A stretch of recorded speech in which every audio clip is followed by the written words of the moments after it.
be.Greg Hands, the Conservative candidate for Chelsea and Fulham, tells Cat Neilan why this is the toughest election he's had to fight. Being a Conservative candidate in some of London's most exclusive constituencies used to be a walk in one of their leafy parks.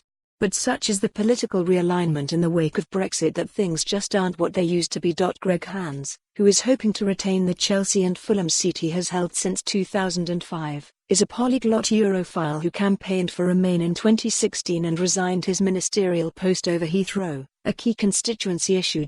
On a personal level, he seems to be the very embodiment of the constituency.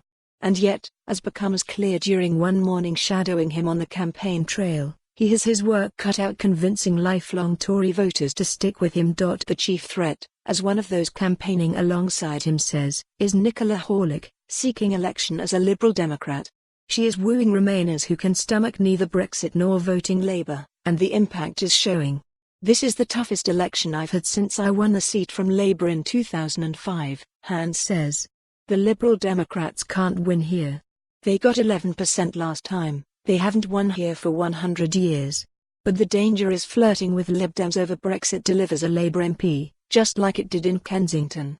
The Vote Lib Dem, Get Corbyn message is one Hands and his team roll out to any wavering voters. But these warnings receive a mixed reaction, some shrugs and one resident who remains resolute that he cannot vote for the Conservatives, despite his candidate's cheery attempts at persuasion.Hands concedes there are one or two people who are prepared to risk Corbyn over Brexit. But by and large he thinks the message is going down well, as long as they are considering the next 5 years rather than the next couple of months.